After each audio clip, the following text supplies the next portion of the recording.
DeSoto and the DeSoto Plymouth dealers from coast to coast present Groucho Marx in You Bet Your Life.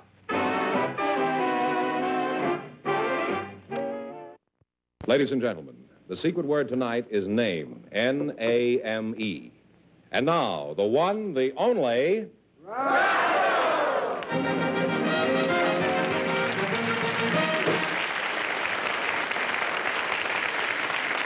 Well, here I am again with a chance for each of our couples to win $2,000, and tonight maybe somebody will win $10,000. George? Groucho, Mrs. May Bazell is all set to play You Bet Your Life, and her partner is one of the world's best-known authors, Mr. C.S. Forrester. So, folks, you go in, please, and meet Groucho Marx.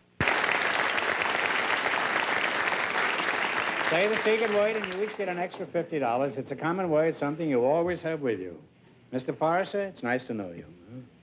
Nice to know you. I read every one of your books, and I want to know, I think Horatio Alger is an inspiration to every red-blooded boy in America. Yes, it's Horatio Hornblower, not Horatio Alger, you know. Well, on this show, the only hornblower is me. Now, what does the CS stand for, Mr. Forrester? Cold salmon? No, my name's Cecil Scott Forrester. What?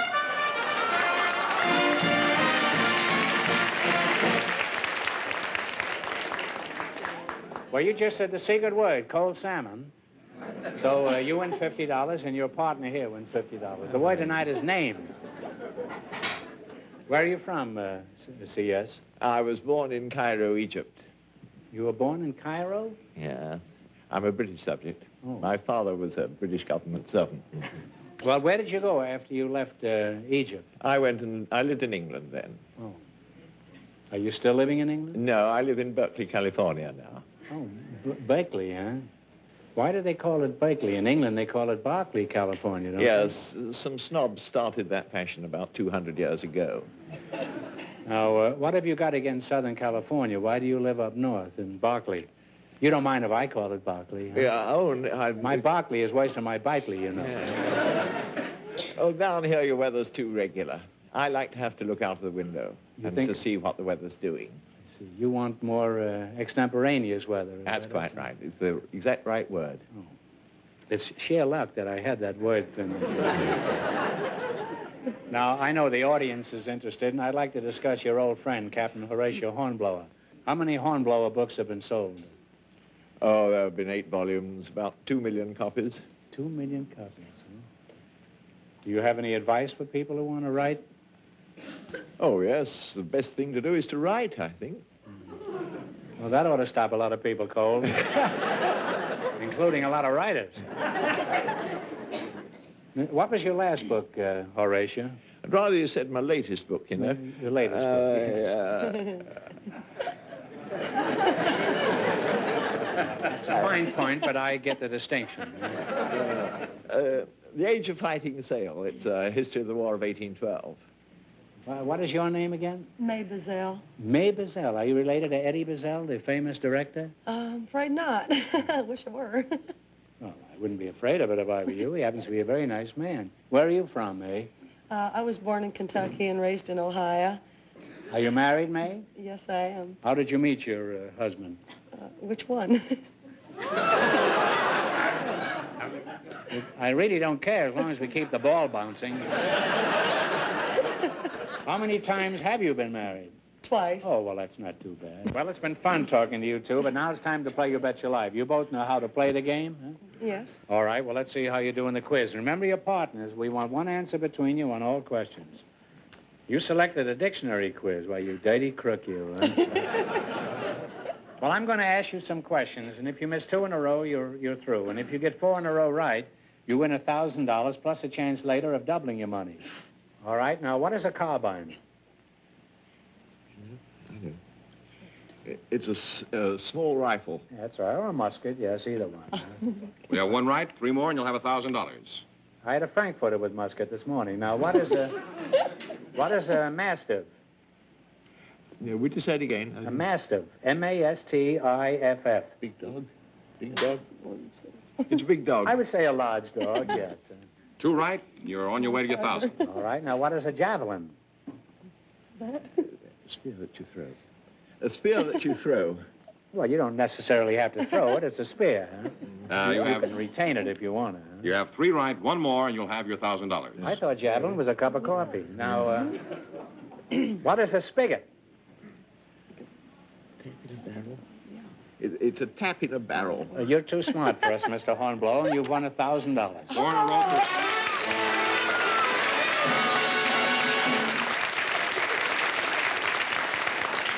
Now, you can keep that 1,000 and quit, or else you can come back at the end of the show and try to double your money. You might even get a chance at $10,000. You bet your life.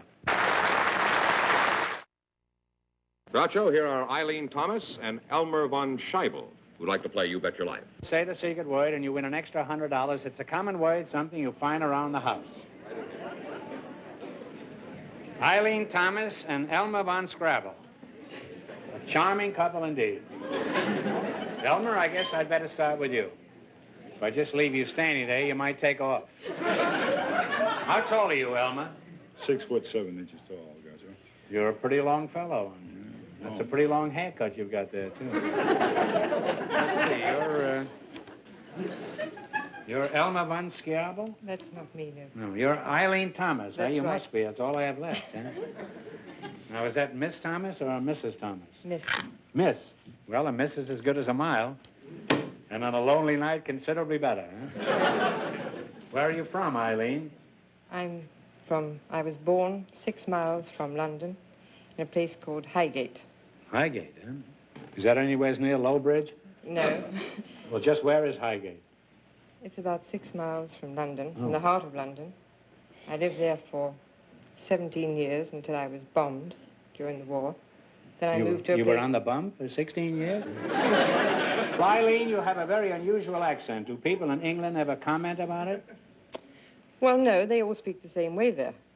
Really? Really. I'm surprised you can understand each other. No wonder you all drive on the wrong side of the road. You know, I've done that, too, since I've been here. What do you do in London? Did you have a job there? Yes, I first worked for Lloyd's of London. Oh, Lloyd's of London. I know them very well. As a matter of fact, I have a policy with them right now. If I'm torpedoed by a submarine at Hollywood and Vine, I get $8 a week for the rest of my life.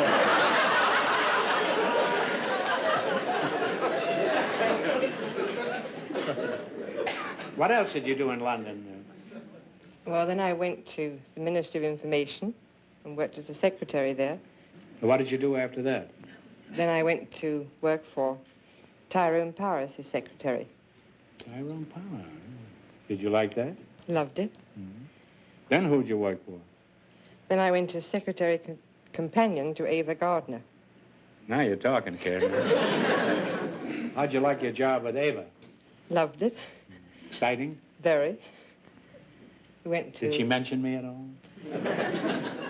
Well, yes, she did, talking about the old movies.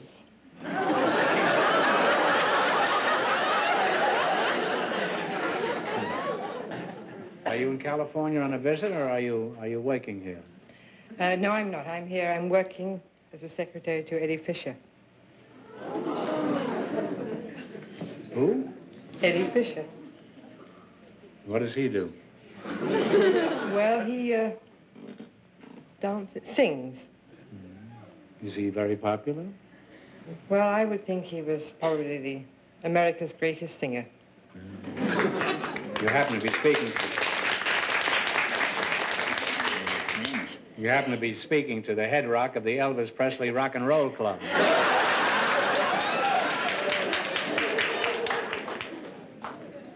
Wouldn't you find it more exciting working with Elvis Presley? No, I don't think so. Don't you like him? You know, I've never seen him. You don't have to see him to dislike him.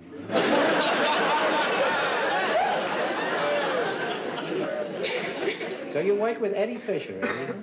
You know, every teenager in America would give her left arm and her white saddle shoes for your job.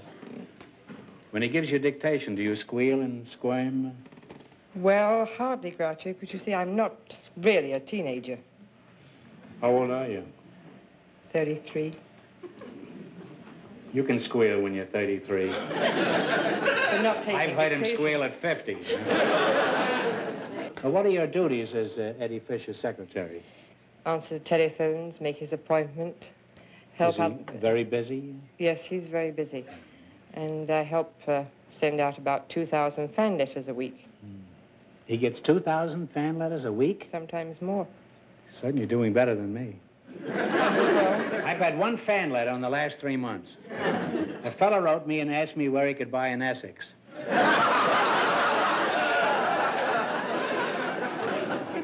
did you have many fan letters when you were 28? I used to get a lot of threatening mail years ago. Most of my fans are too old now to be able to sit down and write. They can't see the paper anymore. How old is Eddie? 28. 28. Well, he can't last forever. I've seen him come and go, you know. I've sat on this stool all the way from Sarah Bernhardt to Wyatt Earp.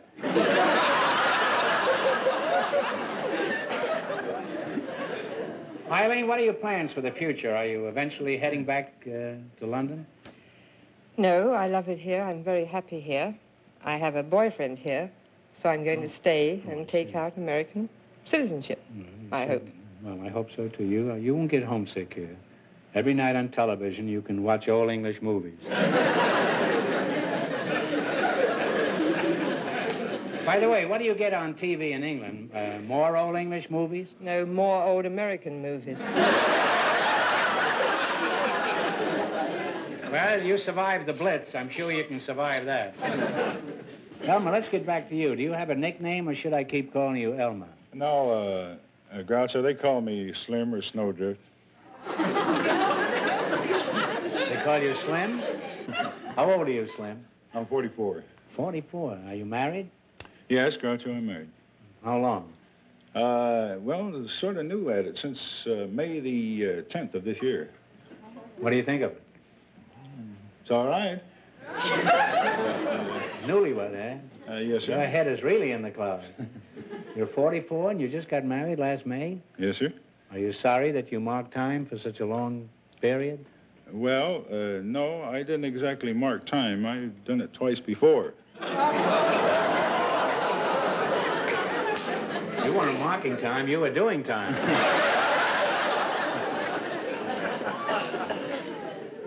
Is your wife as tall as you are? No, she's just a shrimp. She's only 5'4". Where do you live, Mr. Von Schiavo? I live in the capital of the state of Nevada, which is Carson City. Is Carson City still in Nevada? No, I read someplace that Las Vegas had given Carson City 3 days to get out of the state. Well, I admit it's small, but not quite that small. Oh, is it as small as your wife? So I was larger than that. What is it like in Carson City? What kind of a place do you live in up there? Well, I don't exactly live in town. I live out in the, you might say, the sticks about 5.5 miles from town.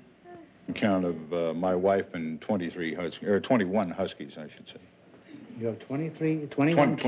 21. You've been married since May and you have 21 kids? No, not 21 kids. With that long hair, your name wouldn't be Samson, would it? Well, Slim, you better explain these 21 kids. Well, they're not 21 kids, Groucho. Would you like to have a secretary like Eileen? That'd be nice. They're Would you give up a couple of the, whatever you got there for Eileen? Well. Got me on the spot now. I said I was just married, didn't I? Yeah. Well, she's up there in the sticks. She won't know anything. Yeah, but then when I get back, I'm afraid she's listening. Schlemiel, don't go back. Well, you better explain these 21 kids. Well, that's 21 huskies. They're Siberian husky sled dogs. Oh, that makes sense. The Nevada desert is certainly the place for sled dogs. I don't know where else you would have them. But what do you need 21 Siberian huskies for? Couldn't you get along with just, say, 19? No, Groucho, they're used Do you think she's very cute? I ain't gonna last this out, I'm afraid.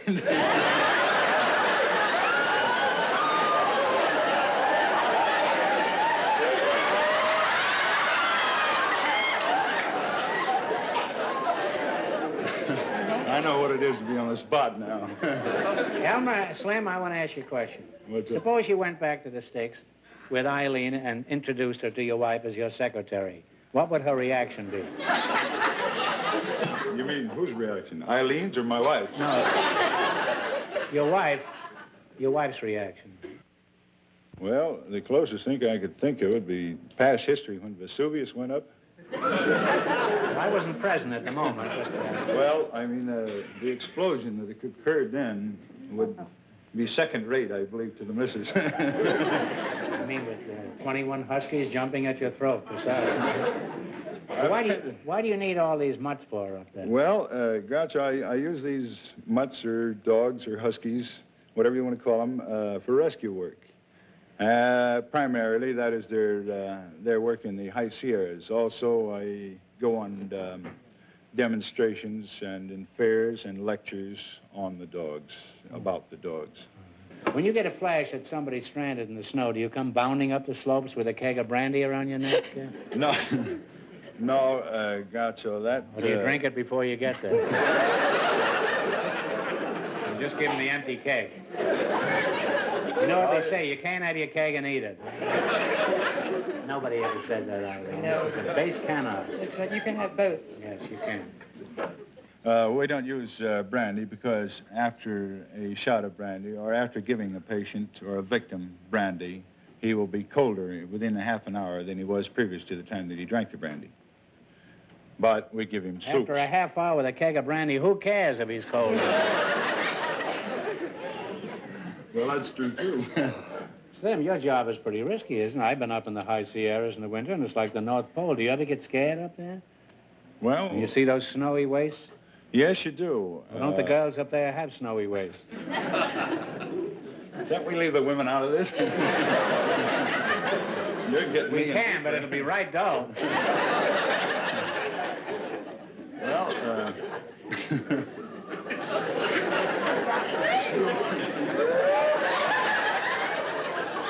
He's doing a lot of fanning tonight.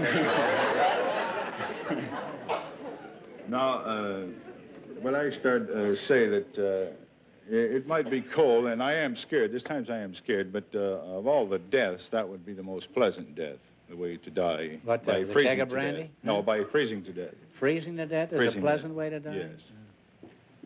Yes, on any person that I've ever seen that has frozen to death. Well, what makes you such an authority? Have you ever done it? Not myself, no, but I have worked with them that have been dead. And That's good. At least you don't have to pay him a salary. I mean, I have worked with those who are already dead. Or does that sound worse? It's a pretty fast crowd you go around with.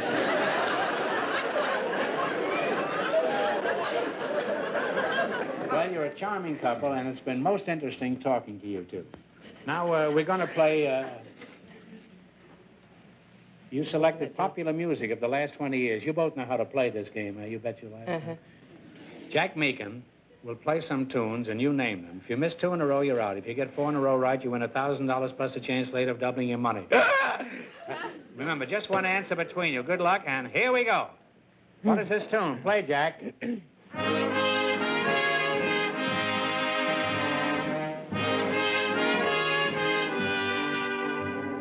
Beautiful tune.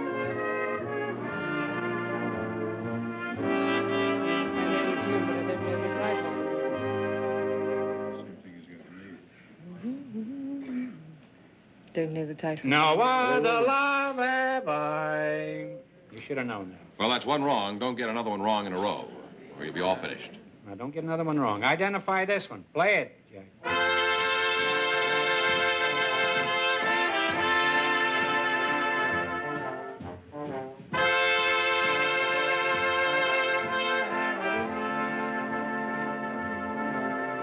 You came out of nowhere. Oh, I can't think of the tune. Very popular song. You came out of nowhere. What is it, audience? Canadian Sunset. That's Oh, right. phew. Canadian Sunset. She killed me. I'm sorry you missed 2 in a row, so you're I'm all sorry. through. We don't want you to go away empty-handed. I'm going to ask you one more question for $100. I got it right here. You have? Yeah. Of what country is Mexico City the capital? Mexico. Mexico. Don't be confused. Mexico. I'm sorry you didn't win more, but thanks am anyway. too. You're very pretty, and you were a charming couple, and we Thank you, enjoyed sir. having you here. Now, Groucho, here's how we stand in the race for the big money. Eileen Thomas and Slim Von Scheibel, of course, missed 2 in a row, so they are ineligible. However, our first couple, C.S. Forrester and May Bazell, won their $1,000, and they have decided to try for $10,000. Bring them Come on, please. Why, Horace, I didn't know you were a gambler, huh? Yeah. All right, you've decided to go for the big question. Remember, if you miss it, you wind up with $500 for the night. Now, are you still going to go for the big money? Yes. Now, here's the way it works. We have this big wheel here. There are 10 numbers on it. I want you to get together and pick a number, any number you want, from 1 to 10. Take a number. Now, you turn the wheel. We have nothing Number to do. 2. Now, one of you is going to spin the wheel. If any number besides the one you picked comes up, the question is worth $2,000. However, if your number comes up, the question is worth $10,000. Okay? One of you spin the wheel. Number 2. Yes. Number 2. All right.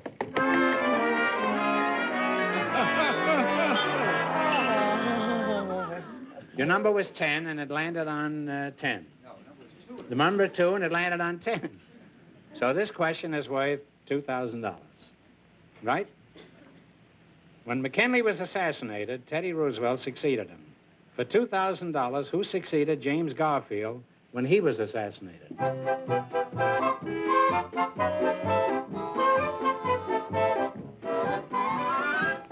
Chester Arthur. I thought you were an Englishman. That's right, Chester Arthur.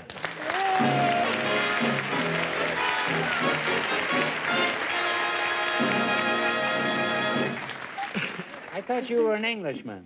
Yeah, I'm an Anglo. You're a big phony. You've probably been living in Berkeley since you were born. What are you going to do with all that money? I'm giving it to the Naval Relief. Oh, you wouldn't consider giving it to me, huh? No.